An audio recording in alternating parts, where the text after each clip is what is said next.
बिहार के चुनाव में जब मैं जंगल राज की बात करता था, कट्टा सरकार की बात करता था, तो आरजेडी के लोग कभी विरोध नहीं करते थे, लेकिन कांग्रेस वालों को बहुत चुभता था और बहुत बहुत मोदी क्या बोल रहे हैं, ऐसा क्या बोल रहे हैं। लेकिन आज मैं फिर कहना चाहता हूं, मैं कहूंगा अब वापस नहीं आएगी कट्टा सरकार, अब वापस नहीं आएगी, अब वापस नहीं आएगी, अब वापस नहीं आएगी। बिहार ने 2025 का चुनाव देखकर राजनीति का पूरा नक्शा ही बदल दिया। एनडीए ने 243 में से 202 सीटें जीतकर 20 साल का सबसे बड़ा रिकॉर्ड बनाया। जी हाँ, आपको बता दें कि इस जीत ने सीधा संदेश दिया कि नीतीश कुमार अभी भी बिहार की पहली पसंद है। 20 साल की सरकार के बावजूद जेडीयू पर एनडीए इनकम्बेंसी का असर शून्य रहा। जेडीयू ने 85 सीटें जीतकर खुद को सबसे स्थिर क्षेत्रीय पार्टी स्थापित किया, तो वहीं बीजेपी ने 89 सीटें लाकर गठबंधन की रीढ़ की हड्डी का रोल निभाया। जी हाँ, आपको ये भी बता दें कि ये संख्या बीजेपी के लिए भी पिछले दशक की सबसे मजबूत उपस्थिति है। इस चुनाव ने एक बात साफ कर दी कि नीतीश प्लस मोदी का फॉर्मूला अभी भी अजय है। ये जीत एनडीए की 2010 की ऐतिहासिक जीत को भी पीछे छोड़ती है। तो वहीं साथ ही में चुनाव नतीजे ने विपक्ष के युवा बनाम अनुभव नैरेटिव को नकार दिया। अब देखते हैं असली गेम चेंजर कौन जीता, क्यों जीता। नीतीश कुमार ने 5वीं बार सत्ता में लौटकर अपना कद और बड़ा कर लिया। ये साबित हुआ कि उनका शासन मॉडल अभी भी लोगों को विश्वसनीय लगता है। एनडीए की जीत में महिलाओं की अभूतपूर्व भागीदारी ने निर्णायक भूमिका निभाई। पहली बार ऐसा हुआ कि महिलाओं की वोटिंग पुरुषों से 9% ज्यादा रही। महिलाओं की 71.6% मतदान दर चुनाव का मास्टर स्ट्रोक बनी। नीतीश कुमार की महिला योजनाएं वोट कोर में बड़ी वजह बनी और साथ ही में खासकर 10,000 रुपए वाले मुख्यमंत्री महिला रोजगार योजना ने जमीन पर असर दिखाया। इससे गरीब महिलाएं और पिछड़े वर्गों में एनडीए के लिए भी भरोसा मजबूत हुआ। यही कारण है कि महिला वोट एनडीए के लिए साइलेंट वेव बन गई। इस वेव ने कई सीटों पर विपक्ष की उम्मीदें तोड़ दी। तो वही जानते हैं चिराग पासवान का धमाकेदार कमबैक। चिराग पासवान इस चुनाव के सबसे बड़े उभरते सितारे बने। 2020 में सिर्फ एक सीट जीतने वाले एलजेपी रामविलास इस बार 19 सीटों तक पहुंच गया। ये उनके लिए राजनीतिक पुनर्जन्म से कम नहीं है।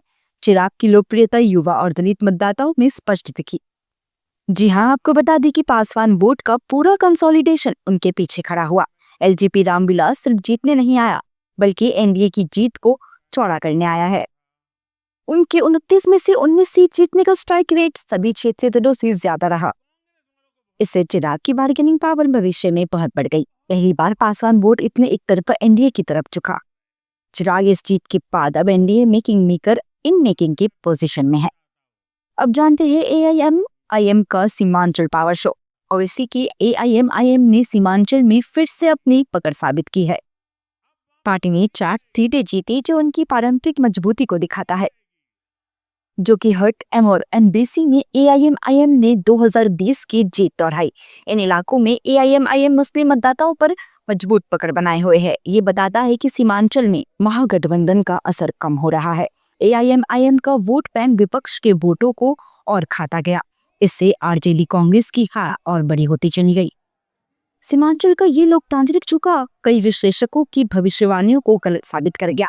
एआईएमआईएम बिहार की राजनीति में स्थायी शक्ति केंद्र बनती दिख रही है। ये एनडीए नहीं, लेकिन महागठबंधन को सीधा नुकसान पहुंचाने वाला फोर्स बन गई। तो वही जानते हैं एनडीए की छोटी पार्टियों की बड़ी भूमिका है। एनडीए की जीत सिर्फ बीजेपी जेडीयू के कारण नहीं, बल्कि छोटे दलों के योगदान से भी पक्की हुई है। एचएएम ने 6 में से 5 सीटें जीतकर अपनी अहमियत फिर साबित की। आरएलएम ने 4 सीटें जीतकर एनडीए की सामाजिक इंजीनियरिंग को मजबूत किया। एलजेपी रामविलास की 19 सीटों ने एनडीए को मेजोरिटी से बहुत ऊपर तक पहुंचाया। ये परफेक्ट सोशल कोलिशन का चुनाव था। एनडीए ने लगभग हर सामाजिक समूह को अपने साथ खड़ा किया। ईबीसी, महादलित, दलित और महिला वोट एनडीए के साथ कंसोलिडेटेड दिखा। ये बिहार की नई सामाजिक राजनीति का नया संकेत है। गठबंधन में किसी भी दल ने सीट पाड़ने का काम नहीं किया। सभी पार्टियों का योगदान एनडीए को रिकॉर्ड जीत तक ले गया। तो अब जानते हैं कि कौन हारा और क्यों हारा। तो तेजस्वी यादव और आरजेडी की ऐतिहासिक गिरावट। 2020 के बड़े नेता के रूप में उभरे तेजस्वी इस बार पूरी तरह ठहरे। आरजेडी ने सिर्फ 25 सीटें जीती, जो उनकी दूसरी सबसे खराब परफॉर्मेंस है। उनका 2010 का 22 सीट वाला रिकॉर्ड थोड़ा ही बेहतर था। तेजस्वी अपने युवा बनाम अनुभव नैरेटिव को जमीन पर नहीं उतार सके। उनके रैलीज में भीड़ तो थी, लेकिन वोट नहीं आए। रघुपुर सीट जीतना उनका एकमात्र दिलासा रहा। मुस्लिम यादव समीकरण कमजोर पड़ा। एआईएमआईएम ने मुस्लिम वोट और एनडीए ने ईबीसी और महिला वोट तोड़ दिया। आरजेडी का वोटर बेस अब पहले जैसा ठोस नहीं रहा। तो ये चुनाव तेजस्वी की मुख्यमंत्री बनने की रफ्तार को रोक देता है। अब देखते हैं कांग्रेस की पुनः करारी हार। कांग्रेस का परिणाम फिर से सिंगल डिजिट के आसपास अटका। 2020 में 19 सीटें, अब वो भी नहीं बच सकी। राहुल गांधी की वोटर अधिकार यात्रा का असर जमीन पर शून्य रहा। एसआईआर, स्पेशल इंटेंसिव रिवीजन को लेकर लगाए आरोप भी वोट नहीं बदल सके। कांग्रेस अपने कोर वोटरों को भी मोबिलाइज नहीं कर पाई। सीट शेयरिंग में देवी ने पार्टी को और कमजोर किया। युवा, महिला, दलित, कोई भी प्रमुख समूह कांग्रेस की ओर नहीं झुका। ये हार कांग्रेस को बिहार की राजनीति के मुख्य मैदान से बाहर रखती है। इंडिया ब्लॉक में कांग्रेस की बार्गेनिंग पावर और घट गई। ये पार्टी के लिए हिमाचल और तेलंगाना के बाद एक और झटका है। अब देख रहे हैं प्रशांत किशोर का प्रयोग विफल। पीके का जनसुराज इस चुनाव का सबसे बड़ा पॉलिटिकल डिसअपॉइंटमेंट रहा। 2 साल की पदयात्रा भी वोट में नहीं बदली। पार्टी ने नोटा से भी कम वोट पाए। ये उनकी लोकप्रियता और ग्राउंड कनेक्ट दोनों पर गंभीर सवाल उठाता है। पीके ने सीटें नहीं लड़ने का फैसला करके कार्यकर्ताओं को कंफ्यूज किया। उनका डेवलपमेंट फर्स्ट मॉडल बिहार की सामाजिक राजनीति में फिट नहीं बैठा।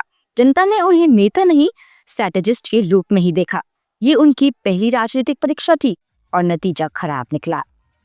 पीके इस परिणाम के बाद बड़ी चुनौती के सामने खड़े हैं। उनका भविष्य अब उनकी रणनीति से नहीं, जनता के भरोसे पर निर्भर होगा। तो वही मुकेश साहनी की रणनीति ढह गई। साहनी को सीमांचल में बड़ा नेता प्रोजेक्ट किया गया था। महागठबंधन ने उन्हें डिप्टी सीएम फेस तक बना दिया, पर यह भी वोटों में नहीं बदला। वीआईपी का कास्ट मोबिलाइजेशन मॉडल फैल रहा। निषाद वोट एनडीए की ओर बह गया। एनडीए की योजनाएं सहनी के एजेंडा से ज्यादा मजबूत लगी। वीआईपी को इस सीट में प्रभावी नहीं दिखी। ये सहनी के लिए गंभीर राजनीतिक झटका है। उनके क्षेत्रीय कद पर भी सवाल खड़े हुए और उनका भविष्य भी अब अनिश्चित दिखता है। तो वह इंडिया ब्लॉक की पूर्ण पराजय। इंडिया ब्लॉक ने सीट श्रेणी में ही बहुत समय गंवा दिया। नेतृत्व को लेकर कोई स्पष्टता नहीं रही। आरजेडी, कांग्रेस और लेफ्ट तीनों की एकजुटता सिर्फ मंच तक सीमित रही। जमीन पर इनकी टीम वर्क बिल्कुल कमजोर दिखी। विपक्ष के पास कोई क्लियर सीएम फेस नहीं था। एनडीए की तुलना में इनका संदेश बहुत कमजोर था। महिलाओं, दलितों, गरीबों में ब्लॉक कोई भरोसा नहीं जगा सका। नतीजे में विपक्ष सिर्फ 35 सीटों पर सिमट गया। इससे 2026 के बंगाल और तमिलनाडु चुनाव पर भी असर पड़ेगा।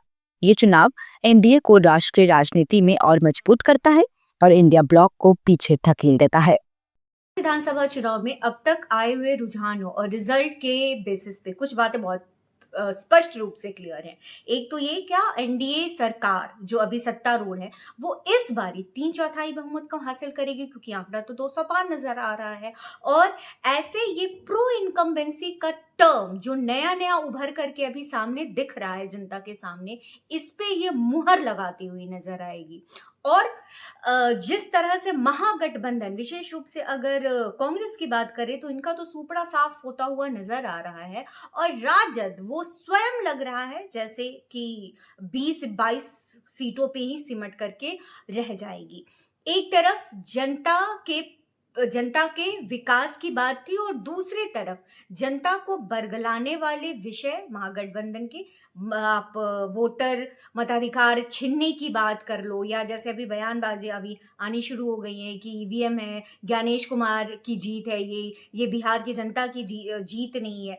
तो जनता को कंफ्यूज करने वाली बात और एक जनता के हित की बात करने वाली और उसे बहुत हद तक यथार्थ में तब्दील करने वाली पार्टियां, तो बहुत क्लियर मैंडेट तो है ही, बहुत क्लियर विजन जनता का यहाँ सबके। मुझे लगता है कि तमाम जितने भी राजनीतिक दल है उनको सीख लेने वाली बात है कि जनता को बरगलाने से, दाएं बाएं करने से अब वोट नहीं हासिल होने वाला है। जनता उन्हीं लोगों को वोट करेगी, उसी के साथ खड़ी दिखाई देगी जिनमें जनता को अपनी भलाई नजर आती है, अपना विकास नजर आता है, अपनी उन्नति नजर आती है। और एक बहुत बड़ा फैक्टर, MY फैक्टर, जो महागठबंधन के लिए मुस्लिम यादव फैक्टर रहा था, बट NDA ने उसका काउंटर जो महिला और युवा इस कॉम्बिनेशन के साथ दिया है, उसकी ये बहुत भारी जीत है, क्योंकि 9% के से ज्यादा लगभग स्त्रियों ने पुरुषों के मुकाबले में इस बार वोटिंग की थी, और उसका परिणाम दिख रहा है। और वो वोटिंग किसके पक्ष में थी वो भी स्पष्ट रूप से दिखाई दे रहा है।